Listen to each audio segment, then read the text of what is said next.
was thinking about academia, and the first picture is a picture of All Souls College in Oxford, and for me it just embodies this beautiful isolated ivory tower. It's not really how it works, I know, but I thought a lot about how cloistered we can be in academia and how so at a remove from the world that we can be, and that of course that's not the way to have an impact.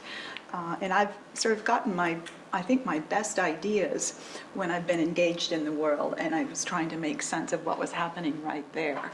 And so sort of engagement is sort of a crucial way of I think being a good academic, but also being outward looking. The other picture is of course she has to make a comeback, Greta. My point is simply that we can't be recluses in our ivory tower. We really need good allies. And that we can have all the knowledge in the world, but if we don't have political allies to help diffuse that knowledge, or if we have the kind of people who deny that knowledge exists, as we're facing in my country, we won't have an impact.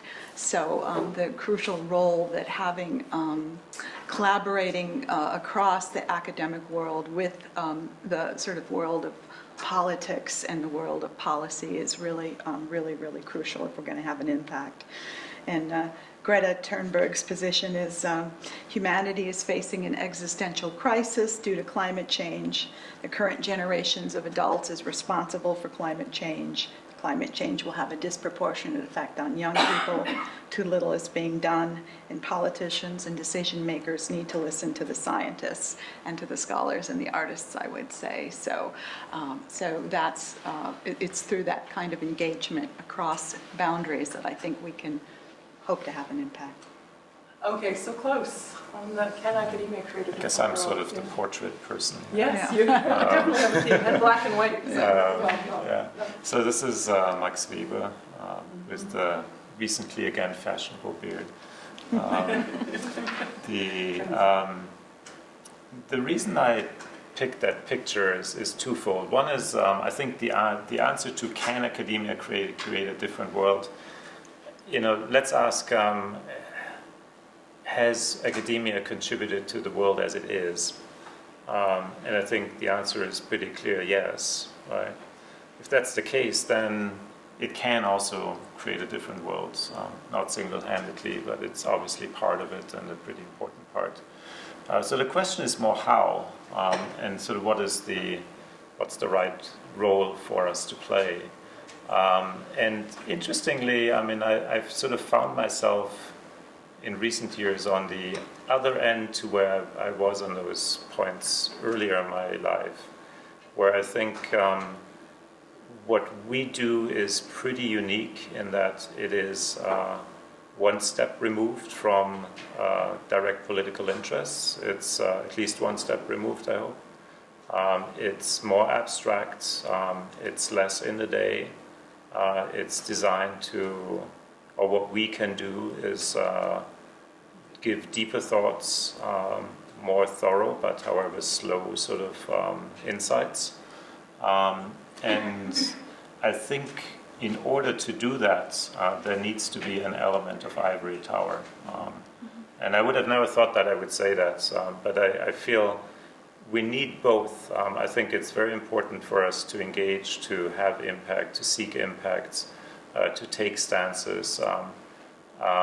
But we cannot credibly do that, and we cannot do it without undermining the very authority on which our impact rests, without retaining a little bit of ivory tower, because that's what gives us the authority to speak with some grounding and some impartiality, which I think is why people listen to scientists. And so I think I hear a lot of people call for more immediate sort of action. And I think that is very true. I think there needs to be a second role that we play, and I think those roles ought to be separate, of knowledge creation that is not necessarily, or maybe shouldn't be directly linked to immediate pressing problems, and there needs to be a translation process. But I think there is a space for the other end. The reason why I picked Max Weber for that is because of an essay that he wrote on science as vocation, where he pleads for a science that aspires to be impartial and somehow removed. I don't think he argues that it can be or it will be. I think he argues that we should hold that up as an ideal and nevertheless engage in the world, but with that in mind, that the reason why we're scholars and scientists and not activists and politicians is because we have a different contribution to make that is equally important and valid. So, Daniel, with this fascinating illustration. Thank you. This is the cover of a finance journal from 1971, and it's illustrating an article written by Fisher Black, who went on to who authored the article on the Black-Scholes formula that went on to win the Nobel Prize. But in addition to that huge contribution of the Black and Scholes formula, Fisher Black also theorized how would a fully automated exchange, like a stock exchange, look like back when this was entirely the realm of science fiction. And I think that you can see from the image that truly at that time this was something that it was difficult to imagine. So you see this quirky, robotic sort of like image. The reason why I chose it is, well, Fisher Black and the Black and Scholes formula, of course, was the object of the seminal empirical study on performativity by Donald Mackenzie and Yuval Milo. And it illustrates this idea of performativity, which is one major way, I think, in which academics can have an influence on the world. And if you accept the premise developed by Michel Calon that markets hinge upon material objects and devices, equations, formulas, algorithms to function, and that those in turn are often based on theories and models developed by academics, then one can start to see that relationship. And in fact, I had the personal opportunity to see this very clearly as I did a project on the automation of the New York Stock Exchange. So this image, in fact, at some point in the after 2006, actually began to take shape, and I was able to see the many ways in which the thinking behind how an exchange should look like, free of social relations, free of personal factors, aim squarely at avoiding biases and favoritism, and then, of course, the problems that created, these heavily economic ideas about the downside of the social and the ways in which it led to instability and crashes. So I thought I would put this up. Excellent. Yeah, it's fantastic. I have no idea you did art. Kevin, wrapping us up on this one, can academia create a different world? So I agree with my colleagues that I think that over history, academia has shown that through its research processes, it could create inventions that do change the world, and that will certainly continue. I took a different take, though, because this didn't say how does research change, but how does academia change? And as I began to think about my own career, I've been so lucky to have the ability to have such broad impact on industry practice through the Sustainability Consortium.